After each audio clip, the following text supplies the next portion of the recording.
जो मोहन भागवत साहब ने कह दिया कि ये हमारी डीएनए है, ये जो माइनॉरिटी है इंडिया की, हमारा उनका डीएनए से डीएनए तो आर्यों का कहाँ से है ये तो वो बताएंगे।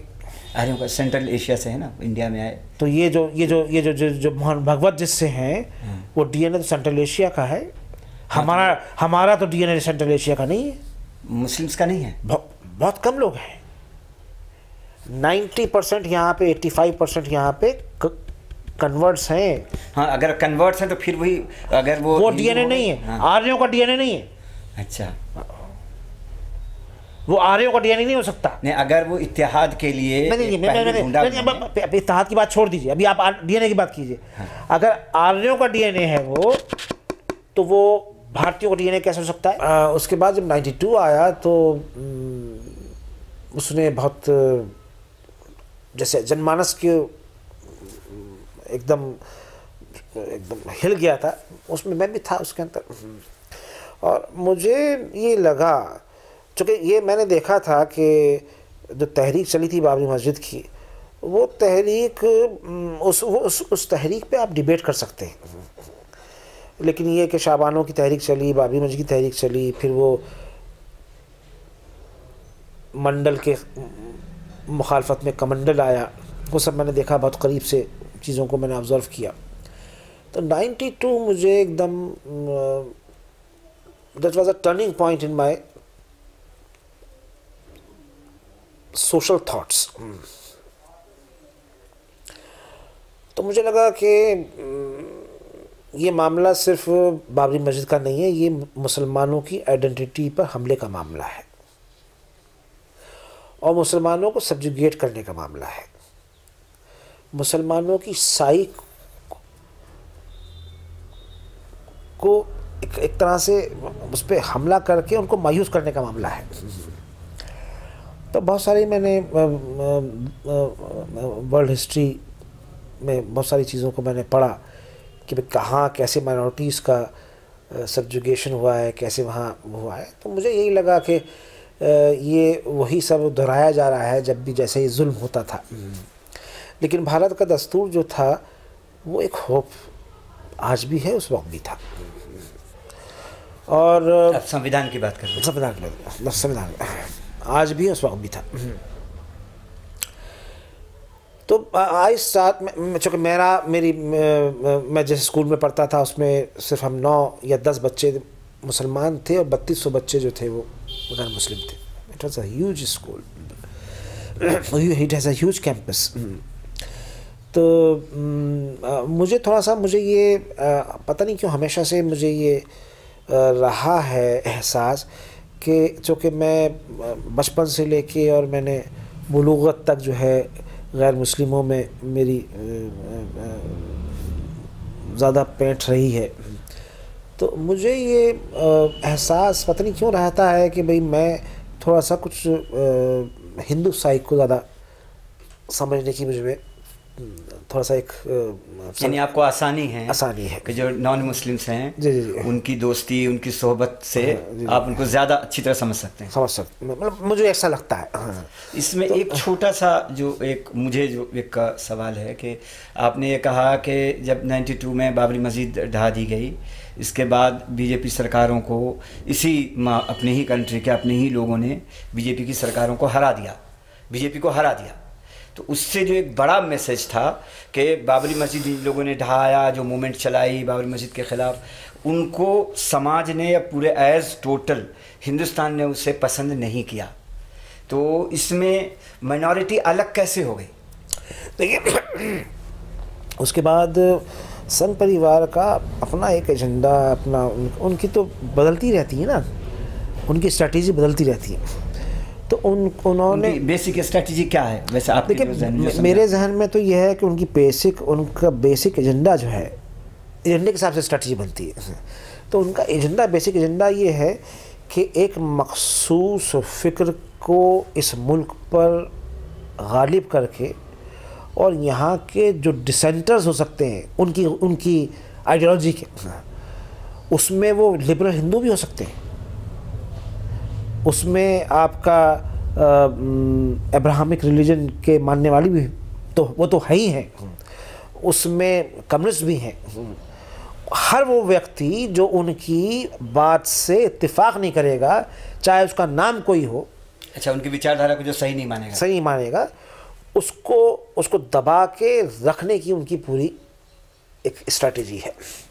और उसके हिसाब से उस एजेंडे के हिसाब से वो चलते रहते हैं। और जब आदमी को अपना एजेंडा, और वो देखिए चाणक्य उनके यहाँ पॉलिटिकल आइकन है। तो उनके यहाँ क्या, वो तो हम सब के यहाँ है, हमारे यहाँ तो नहीं है। क्यों? चाणक्य का जो दिमाग है, ब्रेन है, चाणक्य तो सब चीज़ों को कहते हैं ना, साम दाम दम दंड भेद सबको कहते हैं ना वो तो। नहीं तो लेकिन सारी बादशाहतों में सारी बादशाहतों में नहीं। हाँ। सारी बादशाहतों में नहीं। अच्छा, एक ऐसी बादशाह बताइए जहाँ पे साम दाम दंड भेद का यूज़ न किया गया। नहीं, मुझे बताइए कि अशोका के ज़माने में साम दाम दंड भेद का यूज़ किया गया था क्या? नहीं, जो जंग अगर हुई तो उस जंग के अंदर जो लाखों लोगों को मार दिया, तो वो दंड और भेद वही तो है, और क्या है? वो पहले की बात है। अशोका जब बुद्धिज़्म को उन्होंने इख्तियार कर लिया, उसके बाद क्या हुआ और कैसे, मुझे ये बताइए आप कि मैं बार बार ये सवाल करता हूँ, बुद्धिज़्म कहाँ पैदा हुआ? इंडिया में हुआ। आज बुद्धिज़्म इंडिया में क्यों नहीं है? इंडिया में है, कम है। ऐसा होना थोड़ी होता है कि 2-3% मानने वाले रह जाएं आबादी के अंदर। जो आबादी कंधार से लेके और रंगून तक, जो पूरा और चाइना तक, आज हिंदुस्तान की जो नॉर्थ, जो हिंदुस्तान की बाउंड्री है, जो ईस्ट बाउंड्री है और जो वेस्ट बाउंड्री, बुद्धिज़्म वहाँ पर रह गया है बस। यूँ तो फैल रहा है? नहीं, फैल नहीं रहा। वो ये डिबेट कभी होगी। मैं अभी इस पे बात कर रहा हूँ कि भारत से बुद्धिज़्म ख़त्म क्यों हुआ। नहीं, हम तो मानते नहीं ना कि ख़त्म हो गया। अभी तो बहुत लाखों लोग बुद्धिस्ट हो गए हैं जिनका अभी डाटा में आया नहीं है। नहीं, वो अब NPR होगी तो उसमें लिखवाएंगे लोग। नहीं, वो अब उन्होंने जो कह दिया है कि वो हिंदुज़्म का पार्ट है, रिजर्वेशन पर गवर्नमेंट वैसे कह दिया है ना। लेकिन वो तो एक आइडेंटिटी है, माइनॉरिटी में आता है। नहीं, वो जो है वो तो कॉन्स्टिट्यूशनल ही है। हाँ, कॉन्स्टिट्यूशनल ही है वो। इसलिए वो जो रिजर्वेशन का पूरा एक लॉलीपॉप है, तो उसको उन्होंने जब महसूस कर दिया है कि साहब, पहले तो उन्होंने था कि साहब हिंदू और सिख उसमें रहेंगे, अब उसके बाद उन्होंने इसको बौद्ध भी कर दिया। बाद में वो जैन उन्होंने क्या कहते हैं, रामविलास पासवान ने करा के तहरीक चलवा के, आपको याद होगा जब वो मंत्री थे VP सिंह सरकार के अंदर, उससे पहले सिखों को किया गया। तो 1951 का जो ऑर्डर है, प्रेसिडेंशियल ऑर्डर जो है, वो क्या बात कहती है। खैर, मैं उस पर अभी बात नहीं करेंगे। तो मैं एक मेरा जनरल सवाल है कि जो 100% या 90% या 98% बहुत आबादी भारत की थी, वो आज 3% आबादी कैसे रह गई है? वो शिफ्ट किया, उन्होंने माइग्रेट किया? नहीं किया, कहीं नहीं किया माइग्रेट, कहीं नहीं किया माइग्रेट। दूसरे लोगों ने उसे एक्सेप्ट किया, ज़्यादा अच्छा लगा उनको। हिंदुस्तान से बाहर की बात नहीं कर रहा हूँ मैं। हाँ, मैं तिब्बत की बात नहीं कर रहा हूँ, जो आज मैं चाइना की बात नहीं कर रहा हूँ, मैं मंगोलिया की बात नहीं कर रहा हूँ। कहीं भारतीय नहीं गए वहाँ पे, कोई भारतीय नहीं गया वहाँ पे। एक आध कोई गया होगा तो गया होगा। ऐसे ही आप म्यांमार के अंदर देखिए, आप थाईलैंड के अंदर देखिए, आप ये सारा हिस्सा जो था, ये वहाँ बौद्धिज़्म क्यों रह गया और यहाँ से क्यों ख़त्म हो गया? उसकी वजह सिर्फ एक है कि यहाँ पे जो प्रताड़ित किया गया, पूरी हिस्ट्री है, उस हिस्ट्री को हम पढ़ना नहीं चाहते, उस हिस्ट्री को हम बच्चों को पढ़ाना नहीं चाहते, क्योंकि उससे हम एक्सपोज होंगे। And Chanakya was part of that politics. Chanakya was part of that politics. तो मेरा तो आइकन वो नहीं हो सकता, कम से कम चाणक्य पे चूँकि बात हो रही थी, उस पर उसका मैं जवाब दे रहा हूँ। तो मेरा तो वो सियासत का नाम, ये भी तो सियासत कर रहे हैं जो आज बैठे हुए हैं। मैं एक बात हमेशा कहता हूँ, this is my personal opinion, और इस पर मैं डिबेट करने को तैयार हूँ, कि the formation of RSS in 1924 was the revival movement. 25 बता। 24-25 was the revival movement किस चीज़ का revival? of that ideology which was propagated by Chanakya. नहीं तो आरएसएस से उस किसी तरह की वैसी आइडियोलॉजी का क्या, मैं एक डायरेक्ट सवाल पूछता हूँ, मुसलमानों पे उसका क्या इम्पैक्ट है? देखिए उसके यहाँ तो माइनॉरिटीज़ का कोई तस्वुर, उस गैर मतलब उनके मज़हब के अलावा किसी का कोई तस्वुर नहीं था ना। अच्छा, यहाँ पे इन हमारे संघ परिवार के यहाँ अपने धर्म के अलावा किसी का कोई खाना नहीं है। नहीं, लेकिन अब जो मोहन भागवत साहब ने कह दिया कि ये हमारी डीएनए है, ये जो माइनॉरिटी है इंडिया की, हमारा उनका डीएनए तो आर्यों का कहाँ से है ये तो वो बताएंगे। आर्यों का सेंट्रल एशिया से है ना, इंडिया में आए। तो ये जो मोहन भागवत जिससे हैं वो डीएनए तो सेंट्रल एशिया का है। हमारा तो डीएनए सेंट्रल एशिया का नहीं है, मुस्लिम्स का नहीं है। बहुत कम लोग हैं, 90% यहाँ पे, 85% यहाँ पे कन्वर्ट्स हैं। हाँ, अगर कन्वर्ट्स हैं तो फिर वही, अगर वो डीएनए नहीं है। हाँ। आर्यों का डीएनए नहीं है। अच्छा,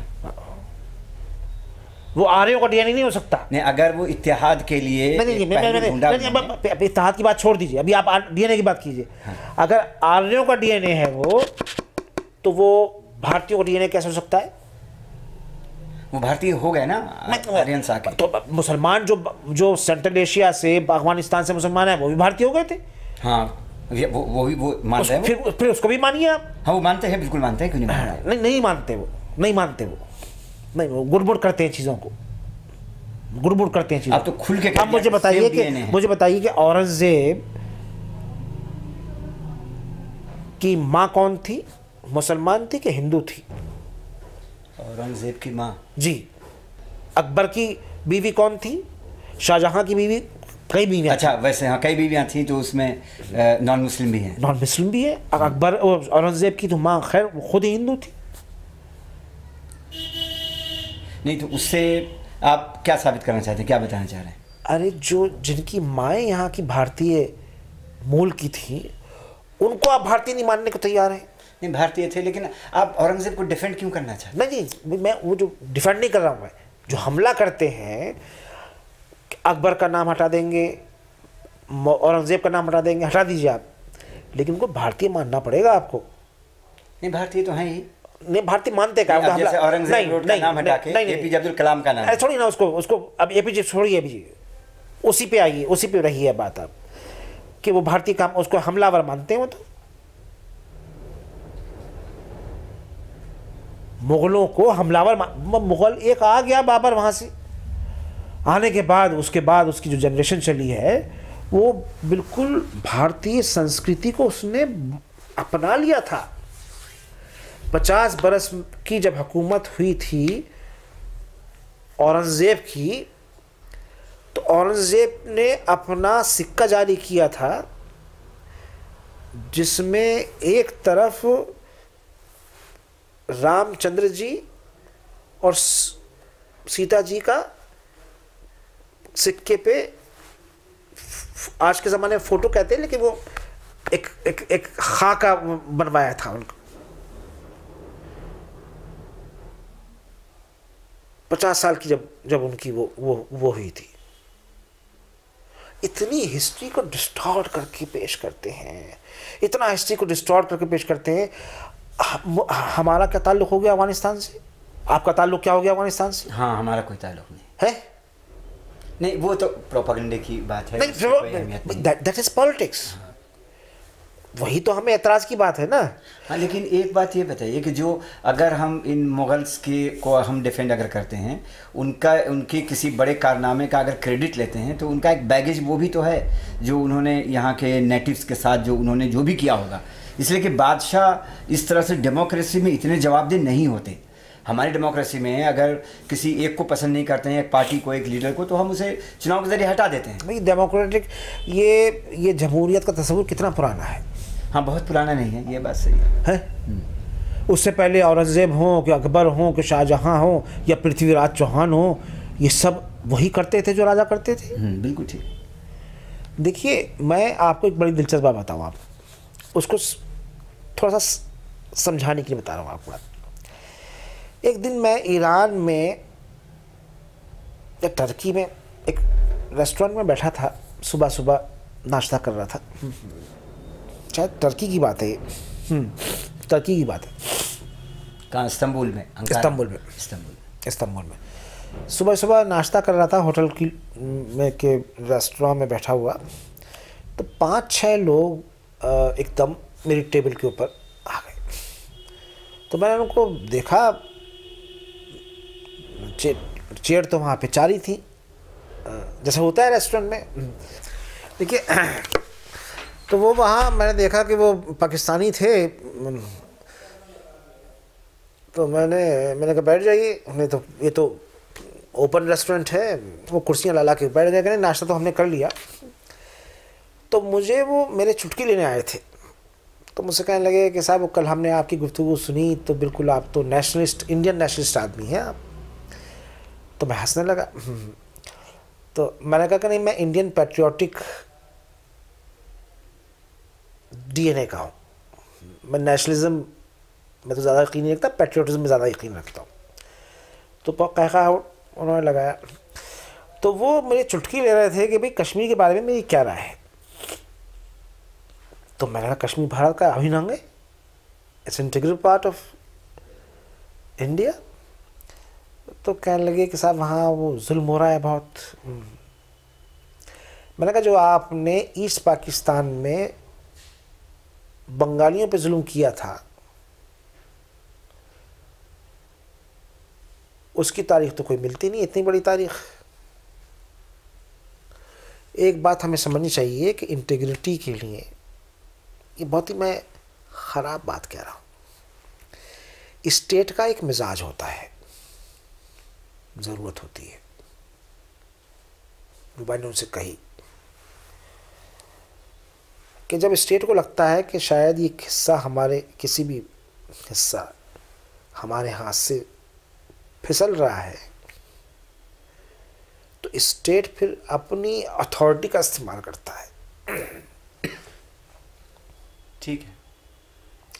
उसमें ह्यूमन राइट्स वायलेशन होता है। लेकिन अगर ह्यूमन राइट्स वायलेशन एक हद से ज़्यादा निकल जाता है, तो फिर ईस्ट पाकिस्तान बांग्लादेश बन जाता है। बहुत अच्छा कहा आपने। अभी कश्मीर में वो हालत नहीं है। यहाँ के बात मैंने पूर्ण विराम लगा दिया उसके ऊपर बात के। तो एक स्टेट का एक नेसेसिटी होती है, तो उसको हमें समझने की ज़रूरत है।